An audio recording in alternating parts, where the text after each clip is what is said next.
Hello friends, welcome to my YouTube channel. ഇന്ന് നമ്മൾ അടിപൊളി ഒരു ചെമ്മീൻ ബിരിയാണിയാണ് ഉണ്ടാക്കാൻ പോകുന്നത്. പുറത്ത് നല്ല മഴയാണ്. അപ്പോൾ ഒരു നൊസ്റ്റു അതിനാവശ്യമായിട്ട് ഒരു നോൺ സ്റ്റിക്ക് പാത്രം വെച്ച് അതിലേക്ക് കുറച്ച് ഓയിൽ ഒഴിക്കാം. നമ്മൾ മസാല ഉണ്ടാക്കുന്ന അതേ പാനിൽ തന്നെയാണ് ചെമ്മീൻ ഫ്രൈ ചെയ്തെടുക്കുന്നത്. ആവശ്യത്തിനുള്ള ഓയിൽ നമ്മളായി ഒഴിച്ചിരിക്കുന്നത്. ഓയിൽ നന്നായി ഒന്ന് ചൂടായി വരുമ്പോൾ നമ്മളെ ചെമ്മീൻ നന്നായി കഴുകി വൃത്തിയാക്കി വെച്ച ചെമ്മീൻ അതിലേക്ക് ഇട്ട് കൊടുക്കണം. കുറച്ച് കറിവേപ്പിൻ്റെ ഇടാം, നല്ലൊരു സ്മെല്ല് കിട്ടാൻ വേണ്ടിയിട്ടാണ്. നല്ലൊരു മണവും നല്ലൊരു ഫ്ലേവറും കിട്ടും.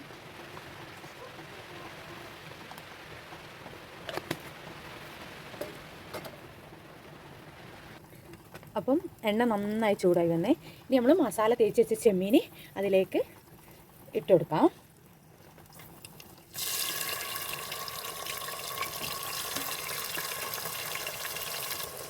അപ്പം ഈ ചെമ്മീൻ നമ്മളതിലേക്ക് ഈ ചൂടായ എണ്ണയിലേക്ക് ഇട്ടിട്ടുണ്ട്. നന്നായി ഫ്രൈ ആയി എടുക്കണം. അപ്പോൾ ഇത് നന്നായി ഫ്രൈ ആയി വന്ന് ഇനി നമുക്കൊരു പാത്രത്തിലേക്ക് മാറ്റി വെക്കാം. അപ്പോൾ നമ്മൾ ചെമ്മീൻ ഒരു പാത്രത്തിലേക്ക് മാറ്റി വെച്ച് നല്ല ഫ്രൈ ആയി അതേ എണ്ണയിലേക്ക് നമ്മൾ 4 സവാളയാണ് ഇവിടെ എടുത്തിരിക്കുന്നത്. ചെറുതാക്കി അരിഞ്ഞത് ഇതേ എണ്ണയിലേക്ക് ഇട്ട് കൊടുക്കുക. നന്നായി ഒന്ന് ഇളക്കി കൊടുക്കുക. എണ്ണ ഉള്ളിലേക്ക് ആവുന്ന വിധത്തിൽ നന്നായിട്ട് നമുക്ക് ഇതിലേക്ക് ലേശം ഉപ്പ് ആഡ് ചെയ്ത് കൊടുക്കാം. ഞാൻ ഉള്ളി വേഗം വാടും. ലേശം ഉപ്പ് ആഡ് ചെയ്ത് കൊടുക്കാം. ഇത് നന്നായി ഒന്ന് മിക്സ് ആക്കി കൊടുക്കാം. നമുക്ക് മൂടി വെച്ചിട്ട് ഒരു ബ്രൗൺ കളറാവുന്നത് വരെ ഒന്ന് മൂടി വെക്കാം. അപ്പോൾ നമ്മൾ ഉള്ളി ഇവിടെ നന്നായി വാടി ഒരു ബ്രൗൺ കളറൊക്കെ ആയിട്ടുണ്ട്. ഇനി നമുക്കിതിലേക്ക് തക്കാളിയും പച്ചമുളകും ആഡ് ചെയ്ത് കൊടുക്കാം. ഞാനിവിടെ 2 തക്കാളിയും 4 പച്ചമുളകുമാണ് ഇടുന്നത്. പച്ചമുളക് അങ്ങനെ കീറിയാണ് എടുത്തിട്ടുണ്ട്. തക്കാളി നൈസാക്കി അരിയണം. ഇതിലേക്ക് ആഡ് ചെയ്ത് കൊടുക്കാം. ഇത് നന്നായി ഇളക്കി കൊടുക്കുക. ഇതൊരു 5 മിനിറ്റ് മൂടി വെച്ചിട്ട് വേവിക്കാം. തക്കാളിയും പച്ചമുളകും ഇട്ടിട്ട് നന്നായി ഇതൊന്ന് ഇളക്കി കൊടുക്കണം. എല്ലായിടത്തും ഇതാകുന്ന വിധത്തിൽ നന്നായി ഇളക്കി കൊടുത്തിട്ട് നമ്മളൊരു 5 മിനിറ്റ് അടച്ചു വെച്ച് വേവിക്കണം. അപ്പോൾ നമുക്ക് തുറന്ന് നോക്കാം. ഇത് നന്നായി സെറ്റായിക്കുന്നത്. തക്കാളിയും ഉള്ളിയൊക്കെ കൂടി ഒന്ന് വാടി നന്നായി ഒന്നും കൂടി ഒന്ന് സെറ്റാവണം. നന്നായി ഇളക്കി കൊടുക്കണം. അപ്പോൾ നമ്മളിതിലേക്ക് ഇനി ഒതുക്കി വെച്ചാൽ ഇഞ്ചി വെളുത്തുള്ളി പേസ്റ്റ് ഒന്ന് ആഡ് ചെയ്ത് കൊടുക്കാം. ചെറുതായി നമ്മൾ ക്രഷ് ചെയ്തിട്ടേ ഉള്ളൂ. ഒന്ന് ആഡ് ചെയ്ത് കൊടുക്കാം. മസാലയ്ക്ക് അനുസരിച്ചിട്ട് നമ്മളിതിലേക്ക് ആഡ് ചെയ്ത് കൊടുക്കാം.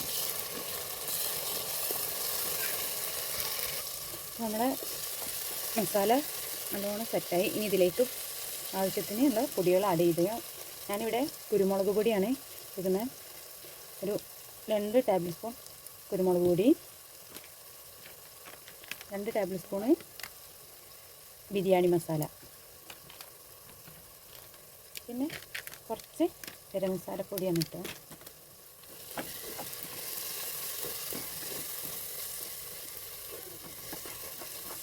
നമ്മളിതിലേക്ക് നല്ല താഴ്ന്ന വിധത്തിൽ ഇതാക്കണം. ഇതിലേക്ക് നമ്മൾ കറിവേപ്പിൻ്റെ ഇല ആഡ് ചെയ്ത് കൊടുക്കുന്നുണ്ട്.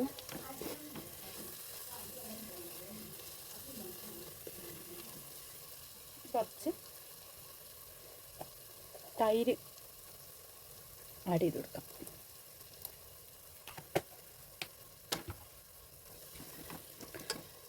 തൈര് നന്നായിട്ട് മസാലയിൽ എല്ലായിടത്തും സെറ്റാകുന്നത് വരെ ഇളക്കി കൊടുക്കുക. എല്ലായിടത്തും എത്തുന്ന പോലെ നോക്കിയിട്ട് ഉപ്പ് നോക്കി വെക്കാം. ഉപ്പ് കറക്റ്റ് കുറച്ച് ലേശം ഒരു ഉപ്പിൻ്റെ കുറവുണ്ട്. അപ്പോൾ ലേശം ഇട്ട് കൊടുക്കുക. നിങ്ങൾ അനുസരിച്ചിട്ടുള്ള ഉപ്പ് ഇട്ട് കൊടുക്കാം. നമ്മൾ ഇതിലേക്ക് നമ്മൾ ഫ്രൈ ചെയ്ത് വെച്ച ചെമ്മീൻ ആഡ് ചെയ്ത് കൊടുക്കാം.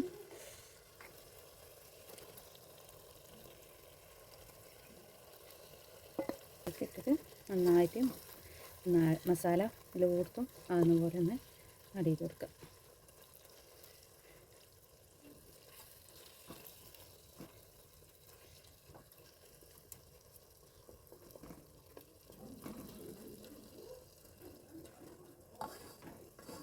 ഇത് ഇനി അടച്ച് വെച്ചിട്ടൊരു 5 മിനിറ്റ് ഒന്ന് വേവിച്ചെടുക്കാം. അപ്പം മസാലയൊക്കെ നല്ല സെറ്റായി. ഇതിലേക്ക് നമ്മൾ അരിഞ്ഞ് വെച്ച മല്ലിച്ചപ്പും പുതിനയും ജസ്റ്റ് ഒന്ന് ഇട്ട് കൊടുക്കാം. അപ്പോൾ നമ്മൾ മസാല ഇവിടെ റെഡിയായി. ഇനി നമുക്ക് റൈസ് ഉണ്ടാക്കാം. അപ്പോൾ നമ്മൾ റൈസ് വെക്കുന്ന കുക്കറിലാണ്, വളരെ പെട്ടെന്നായി കിട്ടും. നമ്മൾ പാനിലേക്ക് ആവശ്യമായ വെളിച്ചെണ്ണ ഒഴിച്ചു കൊടുക്കാം. വെളിച്ചെണ്ണയ്ക്ക് നമ്മൾ 1 സ്പൂണ് നെയ്യാണ് ആഡ് ചെയ്ത് കൊടുക്കുന്നത്. എണ്ണയിലേക്ക് പട്ട, ഗ്രാമ്പു, ഏലക്കായ്, വലിയ ജീരകം നമ്മൾ ആഡ് ചെയ്ത് കൊടുക്കാം. നന്നായി ചൂടായി പൊട്ടി തെറ്റുന്നുണ്ട്.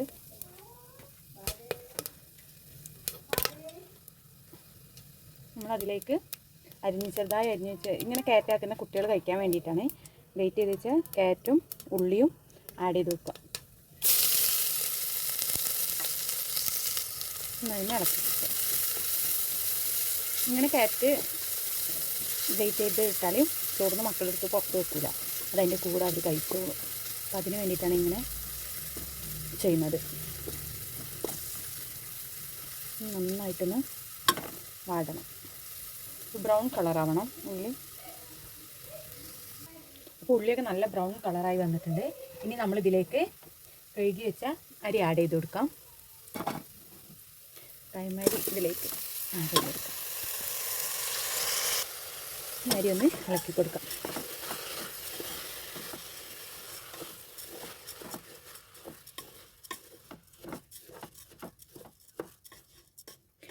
ഒരു ഗ്ലാസ് അരിക്ക് 2 ഗ്ലാസ് വെള്ളം എന്ന അളവിൽ നമ്മളിതിലേക്ക് വെള്ളം ആഡ് ചെയ്ത് കൊടുക്കുക. നിങ്ങൾ എത്രയാണ് അരി എടുത്തത് അതിനനുസരിച്ചുള്ള വെള്ളം നിങ്ങൾ ഒഴിച്ച് കൊടുക്കുക.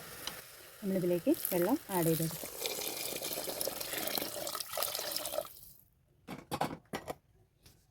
ആവശ്യത്തിനുള്ള വെള്ളത്തിൽ ഒഴിച്ച് കൊടുത്ത് ഇനി വെള്ളമൊക്കെ നോക്കി ഇനി ഇതിലേക്ക് നമ്മൾ ഉപ്പ് ആഡ് ചെയ്യണം. എത്രയോ ഉപ്പ് വേണ്ടത് വെച്ചാൽ ഞാൻ ഇവിടെ 1 സ്പൂണാണ് ആഡ് ചെയ്യുന്നത്. ഉപ്പ് വേണ്ടത് നിങ്ങൾ ഇതിനനുസരിച്ച് നിങ്ങൾ ഇട്ടാൽ മതി. പിന്നെ അതിലേക്ക് കറിവേപ്പിൻ്റെ ഇല ഇടുന്നുണ്ട്. ഇതെല്ലാം കൂടി ഒന്ന് മിക്സ് ആക്കിയിട്ട് അടച്ച് വെച്ചിട്ട് ഒരു 2 വിസിൽ. നമ്മൾ ചോറ് ഇവിടെ സെറ്റായിട്ടുണ്ട്. നല്ല വെന്ത് നല്ല ഇതിൽ നമുക്ക് കിട്ടിയിട്ടുണ്ട്.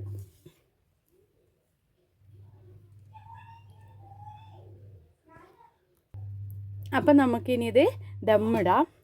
മസാലയൊക്കെ നല്ല അടിപൊളിയായി നല്ലൊരു മണമൊക്കെ വരുന്നുണ്ട്. ഇനി നമുക്ക് ഇതിലേക്ക് ഈ വേവിച്ച് വെച്ച റൈസ് ഒരു ഭാഗത്ത് ഇങ്ങനെ സൈഡിലേക്ക് ആഡ് ചെയ്ത് കൊടുക്കാം.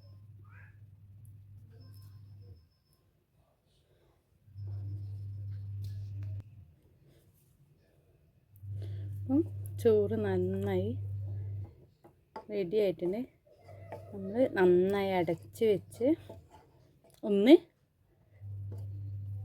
ആവി കയറ്റണം. നമ്മൾ അതിന് മുമ്പ് കുറച്ച് അതിൻ്റെ മേലെ ഞാനിതിൽ കളറൊന്നും ഞാൻ ആഡ് ചെയ്യുന്നില്ല. നെയ്യ് നമ്മൾ ചോറിലേക്ക് ആദ്യം ഇട്ട് കൊടുത്തതാണ്. അപ്പോൾ അതൊക്കെ ഉണ്ട്.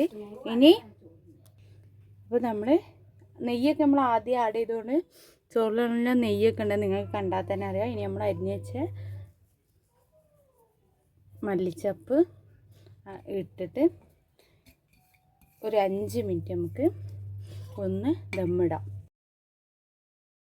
പുറത്ത് നല്ല മയം ബിരിയാണി കഴിക്കേണ്ട എക്സൈറ്റ്മെൻറ്റിൽ ദമ്മ് പൊട്ടിക്കുന്ന വീഡിയോ എടുക്കാൻ മറന്നുപോയി. അടിപൊളി ടേസ്റ്റാണ്, പെട്ടെന്ന് ഉണ്ടാക്കാൻ പറ്റിയ റെസിപ്പിയാണ്. അപ്പോൾ ഓക്കെ, ബൈ ഫ്രണ്ട്സ്.